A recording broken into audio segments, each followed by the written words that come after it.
So I'm here at the Nordic Film Days in Lübeck, and with me is Klaus Härö, the director of One Last Deal. And for our viewers who are not able to be here in Lübeck right now, can you tell in your own words what it's about? Yeah, this is a story about a retiring art dealer who wants to find that one more treasure before he retires. If you know Ernest Hemingway's novel, The Old Man and the Sea, there's an old guy who wants to go fishing one more time because he wants to find this huge fish, sort of to prove himself. And of course the reader says, but don't go, don't go, don't go. And of course he goes.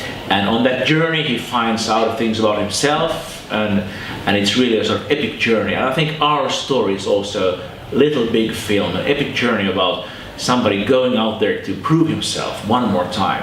Now of course it's also a story about getting a second chance in life, because our hero gets a second chance to reconnect to his family. And I think for many people who see the film, this is really the heart of the film. On the outside it's a film about an art dealer and finding an art treasure. On the inside it's about reconnecting to your family. Yeah, it's a very beautiful film. I really enjoyed it last night. So you've won the Audience Award here in Lübeck twice, both in 2005 and 2009. You're raising the bar now. Yeah. So, and now you're back, and it's looking extremely good. It might happen again. I don't want to hear you. You know, things are very pessimistic, and but I know the Lübeck audience is a very, very sort of part-taking audience, and what I remember from my visits to Lübeck is very much the talks with the audience. And I have said this before and I can say it again, that for me it's not about the award when I come here. For me it's really, the award is meeting the people that I get to talk to. And the Lübeck audience is actually one of the first audiences seeing the film. It has not premiered in my home country Finland yet. We have only showed it once at another festival, and that was not in Europe. So this is the European premiere, you could say, for the film. And so for me as a filmmaker, to hear these reactions, whether they're good or bad, is very, very good for me, very, very healthy. And this is what I look forward to coming to Lübeck. And also, I've said it before, and I'm saying it again, that I've been here since my first film. I missed some of the film festivals, I'm sorry to say, but more often than not, I've been here. And for me, when I'm shooting a film and it's something dreadful, it's heavy, it's so hard, I'm thinking, well, maybe next year I go to Lübeck, and that helps me. Oh, that's good. It has been shown at the Toronto International Film Festival, which is one of the biggest festivals in the world. And from your point of view as a director, how is it, or what's the difference between such a big festival and such a small festival like this one in Lübeck? Well, the Toronto Film Festival is also it's a huge festival, but it's also a wonderful festival in the sense that people who go to see cinema there, they really like cinema, they're really into cinema. So we have great discussions there too, and that's, I think, what connects Lübeck and Toronto, that the audiences are so much awake and they're eager to talk about the film, and that's why I enjoy it so much. And one is important for the American market. It gives you sort of visibility and an ability to sell your films abroad. Here, I think it's very much, Lübeck is very much a film for film lovers, a festival of film lovers. And also for me, I have to say, I don't get to see Scandinavian films, even if I live in Finland. Only some of the top grossing films, 1 or 2 or 3 a year, will come to Finland. So I don't think Scandinavians see the other countries' cinema. So it's also a chance for me to sort of catch up with because when I grew up in Finland, who I would say was the third world country when it comes to cinema, compared to Sweden and Denmark, where they were doing great films already in the 80s and 90s. And I would look at these films, and as a film student, films by Lasse Hallström or Ville August, and I would say, how do they do it? How do they do it? In Finland, we're not that much different, but we were like light years away from that. And so to come here and see Scandinavian films is also sort of professionally very important for me. And it's very interesting that you don't get to see that much Scandinavian films like that. They don't travel. They don't travel, and what you do, but we don't. We don't dub the films. We have subtitles, which means that a Swedish film will work in Finland, kind of. And we have a minority of Swedish-speaking people. They will have no problems with it. But if a Finnish film is to travel to Sweden, it will be both a different language group and a different mentality. Swedish will say, well, isn't this a little bit odd? And of course, Finns will say the same about Swedish films, and so then some top films will travel. It's very interesting. And how did you get involved in this film in the first place? Yeah, this project that we're screening here in Lübeck now, I was involved in a very early stage. Actually, I was doing my previous film called The Fencer with the writer Anna Heinema, and she was just mentioning in passing that she's thinking about writing about this elderly art dealer looking to do one more sort of heist, find one more treasure.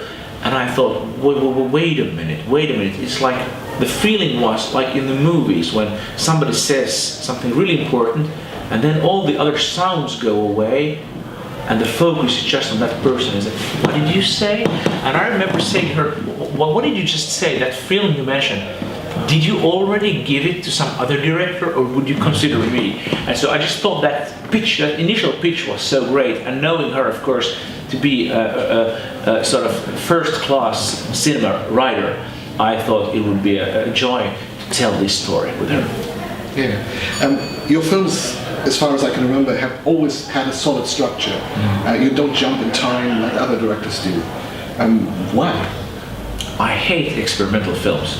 I really do. If I go to art galleries, I can see experimental films, fine. But when I go to the cinema, I want the filmmaker or the film to say to me, look, here's a story, do you want to go along? Films are not about messing your mind. Films for me are about, like, you know, thousands of years ago we would sit in a campsite with a fire and you would tell me a story and I would listen. I said, oh, what happened then? Oh, well, why did you do this? And why did you do that? And you would tell the story and I would say, oh, I understand, I see. But why? So this is a movie. It's a story told in pictures.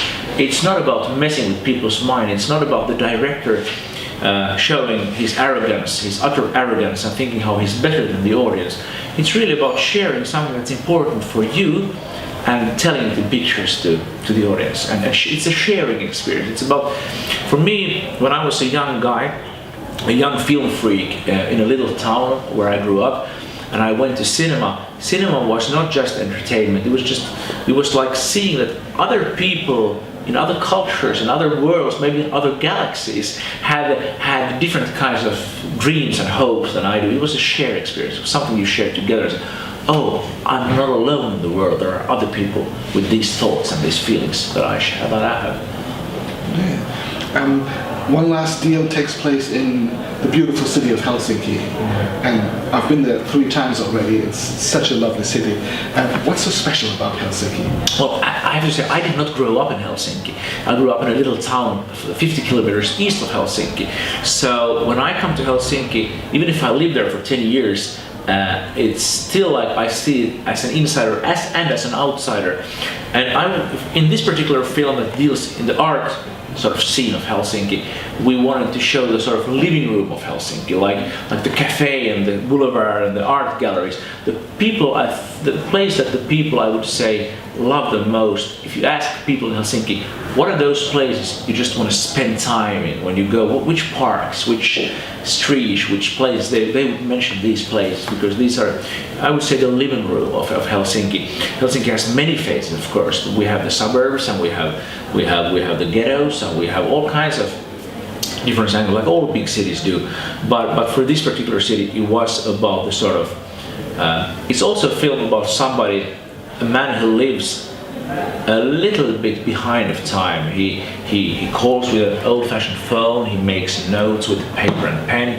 He doesn't have a smartphone. He doesn't follow what's sort of on social media.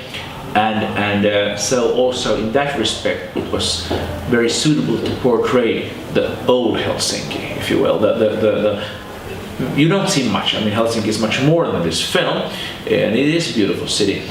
But you will see some glimpses of like Helsinki of the time when this painting was painted 100 years ago. So you see those glimpses still. And which parts of Helsinki did you film? We filmed in the very center of Helsinki, in the boulevards and the cafes and the parks, which are right in the center. Also the National Art Gallery, the Atheneum, is at the center of Helsinki, so those were the places. And then of course the grandson Otto lives outside in the Helsinki that's still being built. You know, you see these wastelands and you see these houses coming up every time you go. There's a new house or a new shopping center or what have you. This is the new Helsinki, and of course, and we wanted to talk about, we have a story with two generations, so naturally one lives in one and one lives in the other. Yeah. Actually, did recognize some of the places, so it was lovely to see. So when I visit Helsinki the next time, which I definitely will, which places should I go to? What should I see? Yeah, you should definitely go to the art gallery, the Atheneum, and maybe also if you want to see modern art, you should go to Kiasma, which is the gallery for the modern art. You should go to this cafeteria, Ekberg, which is we don't have many of these old cafeterias. I know in Germany there are many old cafeterias that go way back, hundreds of years back. We don't have that anymore. We have all these Starbucks kind of cafeterias and all this, and we're losing all these old-fashioned bakeries. This is one of the few we have left. So you should go to Cafe Ekberg, and of course, if you go to Helsinki and what's not portrayed in the film, but you should take the ferry just 10 minutes out of Helsinki. There's a sort of fortress island that was built. Suomenlinna. Yeah, Suomenlinna. That's beautiful. And what's lovely about Helsinki, what's also harsh about Helsinki, it's by the sea. So you know here that when the wind blows, it's just like, ooh, but when as soon as spring comes, everything wakes up, and wherever you walk, you can just walk along the seaside. That's the beauty of Helsinki. I've only seen Helsinki in snow, so maybe should go in the summer. You should come in the summer, and you should go to Suomenlinna in the summer, and see those sirens blooming, you know, and those trees and flowers there. It's beautiful. Yeah, wonderful.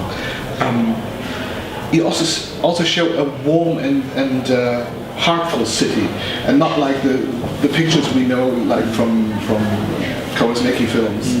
Was it important to you? Well, I think Helsinki has a lot of beauty, like all these big European cities, and Helsinki certainly is one of the smaller capitals of Europe. But I think all these capitals that have these old city centers, they have an enormous amount of beauty there. And I think Europeans feel about their cities like living rooms. And if you go to American cities, they have a different kind of charm. They don't have the history. You know, you knock on something in the United States, and oh, it's plaster, and it looks like the 1800 or 17. It was actually built last year, so it's a different kind of. It's like a movie set. And it has a different charm and a different pace. But the European old cities all have this, and I think it's, in one respect, Helsinki is a very important character, or background character, or sort of fun in this story. Definitely.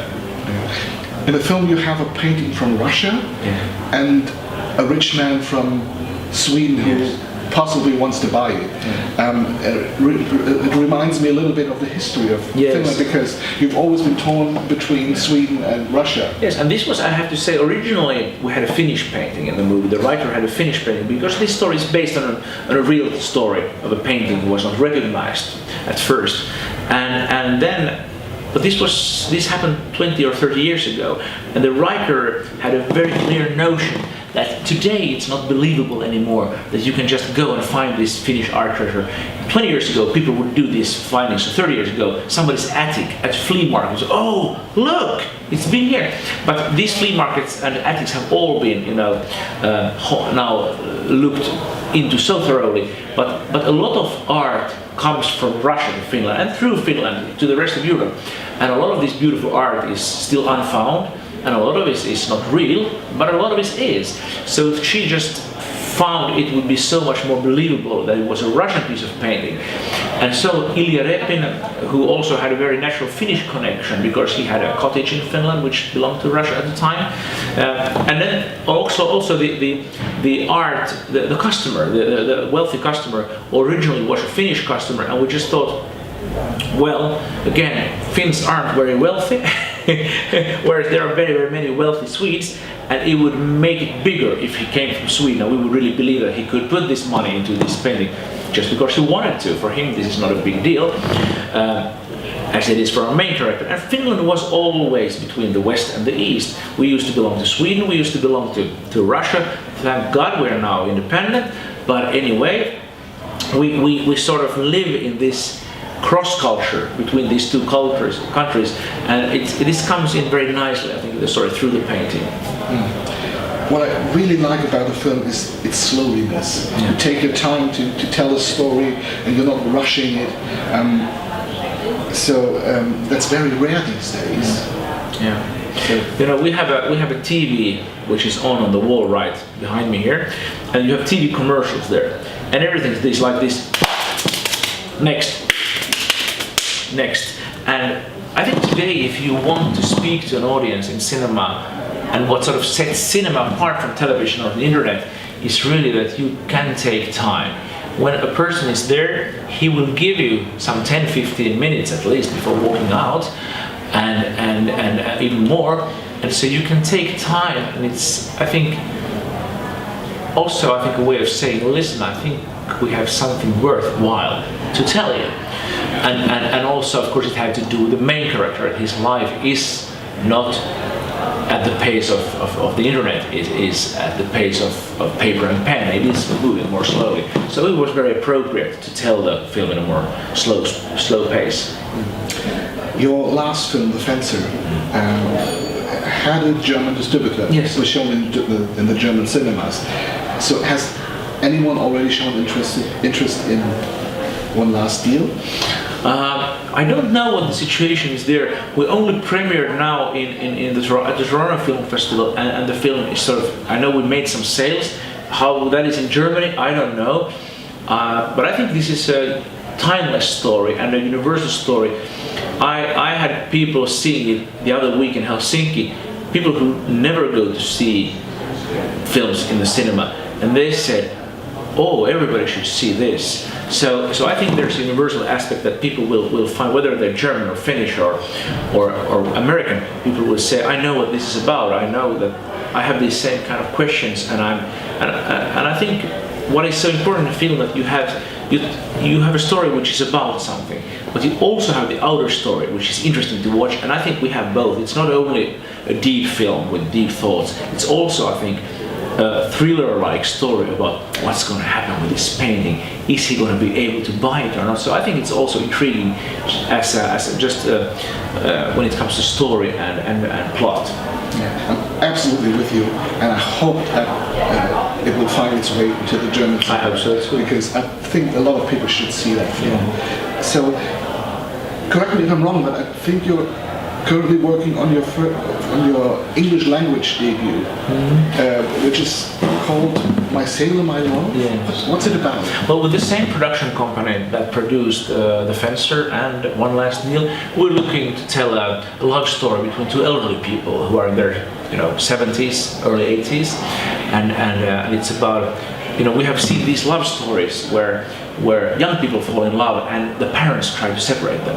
This is a classical Romeo and Juliet story. What we have now is a story with two elderly people falling in love and the children trying to separate them. So I think we have this like the timeless story turned upside down, and a story that's very timeless as well. Many very older people live longer, and people are in their 70s and they're widowed since many years back maybe, and they say, I didn't expect to find love again, but here it is. Do I dare to go into a relationship, a serious relationship, and what does it look at my age? And I think fundamentally what this film is about, that people do not change in the inside, and we should always remember, I so dislike when you talk to elderly people like little children. Oh, how is it here today? Are we good? Okay, if you're bad at hearing, you need to raise your voice. But the person that was there when he or she was 30 or 50 or 70 is still there when he or she is 90.